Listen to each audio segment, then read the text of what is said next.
Let us read the first point here, that constructivism is a view of learning based on the belief, okay, it is a view of learning based on the belief that knowledge is constructed by learners. Okay, please underline this. Knowledge is constructed by learners through active mental process of development. Now here there are various terms which many of you mentioned in your answer, that it is something active participation, it is something to do with students constructing their own knowledge, isn't it? So constructivism is that. Now constructivism, why we call this particular idea or belief as constructivism? Now we have to look back to its history. Now who are the people who came up with this particular concept? Okay, we'll see that in the next slide. For now, when you read this particular statement, you understand that it is a belief. That means it is a theory that knowledge is constructed by learners through active mental process of development. So in a way, what does it mean? That when you involve students in active mental process, you don't have to teach them. They will learn themselves. Is it clear to everyone? If you have any doubt here, please ask me right now. Because everything that you learn from today onwards will be based on this particular base. Any doubt any one of you is having here after reading this particular statement? Excuse me, ma'am. Yes. So basically, when you told us to formulate, Yeah. What is your? Tell me your name first. I'm Mr. Steve. Yeah, Steve, go ahead. Ma'am, so basically, when you told us to formulate a definition of what we understand by the idea of constructivism, you were practicing constructivism by making us come up with the answer. Exactly. Yes, yes. That's how you are supposed to do it for yourself and for your students as well, isn't it? So I don't have to teach you what is constructivism, nor you will have to teach any concept to the students. They will learn themselves. You don't have to do anything. You just have to give a guideline for them to how to go about that particular topic or how to think. Apart from this, any of you all is having any doubt? Any one of you all are having any doubt about this particular concept? Anything? Is it clear that constructivism is a belief? What does constructivism believe in? Constructivism believes in that knowledge is constructed by the learner. That means learner himself or herself will construct their own knowledge. Okay, but for that they need to get involved in an active mental process of development, or of development you can replace it with active mental process of doing a particular task or thinking of a particular concept. Now how you can make that mental process of development active is up to the teacher. In order to make that mental process active, okay, you can choose to conduct any activity. It can be questioning, it can be a discussion, it can be a debate. For that matter, if you can give them an assignment, you can make them think about a project in that particular area. Okay, anything for that matter. So what activity to give is up to the teacher. But this particular concept believes that each student learns himself or herself, provided they are involved in an active mental process of development. Okay, now let us go ahead and see the next point. It is a bit more clear than the first statement, that people construct their own understanding of the world. Okay, that people construct their own understanding of the world through process of adjusting mental modes to accommodate new experiences. Now, when you were born and you didn't know anything about the world around you, okay, you didn't know you didn't know nothing, like you were not aware of even what like you don't, as a child or as an infant, you have no idea about where you are trying to explore the place around you by various methods or various techniques which are gifted, and various ways by which a child learns by exploring it. The child doesn't know that something can be hot, something can be cold. The child experiences it that this is harmful to me if I touch it, and it can burn my skin. So this is an experience that each child gets as and when the child comes in contact with something that hurts him or helps him or maybe soothes him, isn't it, or her? Now, this is how everyone learns. It is not only true with the child, but it is also true with all of us. Every one of us, at every level of our life, at every stage of our life, even right now, we are constructing our own understanding. Right now, you are thinking about the concept of constructivism and you are making sense of it at your own. I am not helping you at all. I'm just giving you some hints so that you can relate what you know about it first and make your own understanding. Okay, now let me just make an attempt of I'll be stopping the screen share because I feel that you should understand it in a better way. So for that reason, let me just open one more document. Um, Give me some time. Now here, I'll be sharing the screen very soon. I just need to, okay.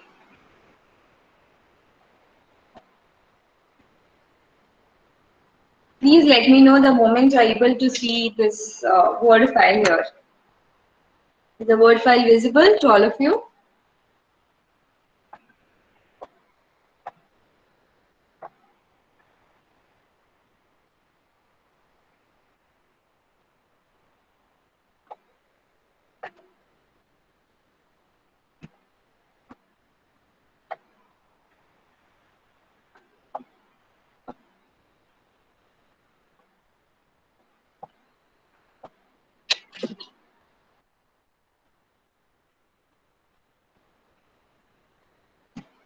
Okay. Is the Word file visible, everyone?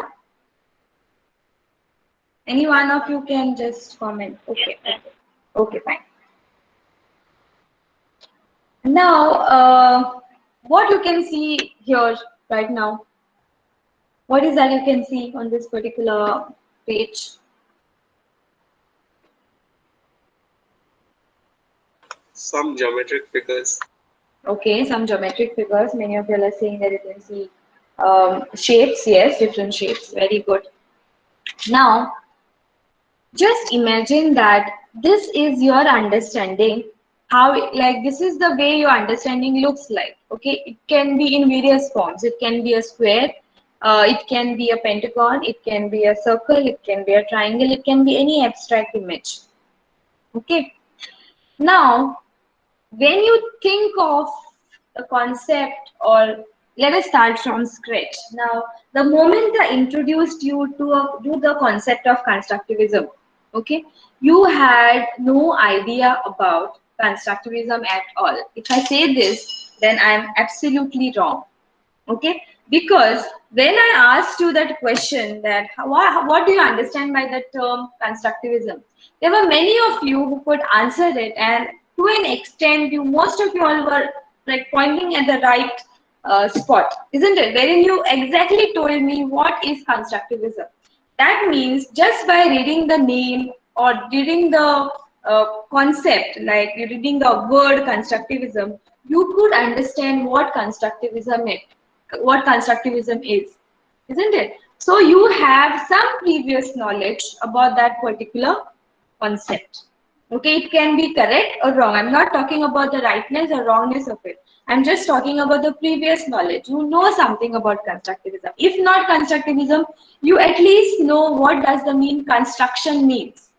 Okay, so based on that, you could relate it to this particular word of constructivism, isn't it? So now, when I discuss with you all the first statement or first definition or understanding of constructivism, that it is a belief that each one constructs his or her knowledge, provided we engage them in some active mode of or active process of development, isn't it? So right now, your understanding of constructivism is in this form. Okay, some of you have an idea of constructivism like this. Now I'm depicting it in this form of shapes because it is a very abstract concept. It has to do something with your understanding, and understanding has no shape. It is abstract, isn't it? In order to convert it into something more concrete, I am using these shapes here. Now you can see that here there are various shapes. So your understanding is in these forms. So not all have understood the concept the same way. This is what I wanted to tell all of you. Not all, please mark my words, not all have understood the concept of constructivism the same way. Okay, so each one's understanding is different from the other. So likewise, how we have here these shapes, they all are blue in color. So that color you can consider to be the concept. But the way the concept is framed, or the shape of the concept is not same, or it is not created the same way in all your minds. Okay, so this is how the process of learning takes place. Someone thinks that it is a square, someone thinks that it is a pentagon, someone thinks of constructivism as a triangle, someone thinks of constructivism as a circle. Okay, is this clear that your understanding cannot be similar to the understanding of the person sitting next to you? No matter, even if you all were in the class and I was teaching you in person, even then it was not possible. Okay, this is something each one of us need to know. So when you teach anything to your student in the classroom or to your students in the class, don't expect that each one has understood the concept the similar way or the way you think. Even my understanding of concept can be in some other shape. I understood this particular concept of constructivism in some other way. So I'm trying to tell you my understanding of that constructivism. Okay, which I have rectified with the actual understanding. And the only time or the moment I knew that that understanding is something which I can transact to my students, then only I'm doing it. Okay, so now my job is to shape your understanding of constructivism so that we all are on the same page. Okay, so this is how that basic concept of constructivism will be has to be in your mind or has to be understood. Now I'll be sharing the PPT again. So if you see here that people construct their own understanding of the world through process of adjusting mental modes. Now when I talk about adjusting their mental modes to accommodate new experiences, what do you understand by the term accommodating new experiences? Anyone can say something about this particular statement? How do you accommodate new experiences?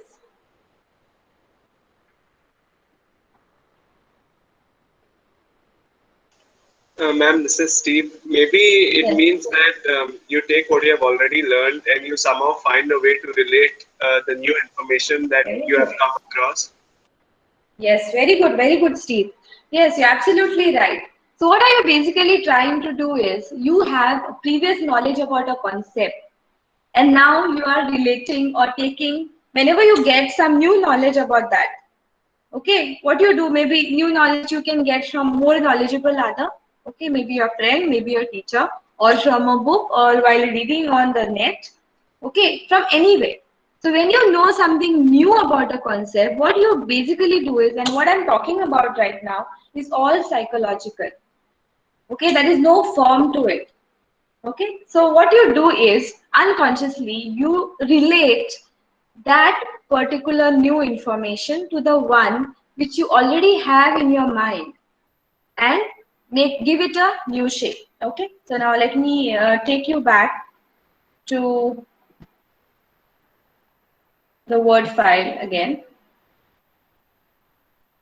so that it will be easier for us to give it a form and understand in a better way.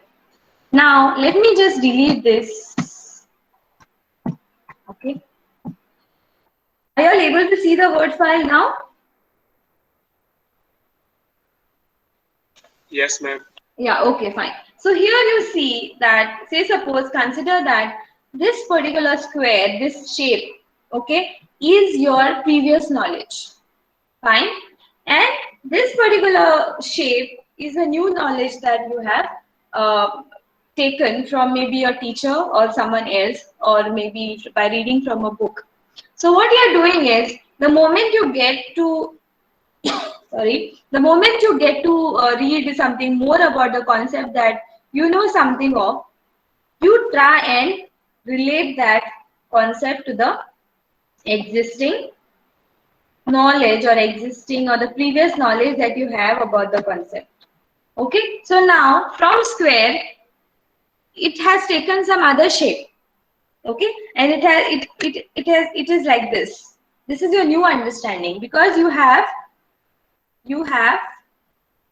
I'll just change the color.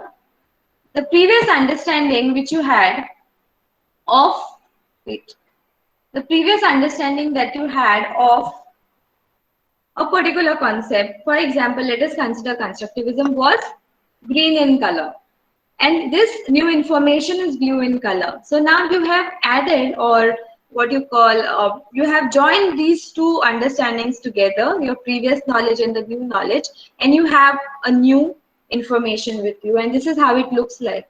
So this shape which I have created here is very different for everyone. So each one has a different understanding, or each one thinks differently or understands every concept differently. Okay, the moment you're able to understand this, it will be easier for you to handle your students in the classroom.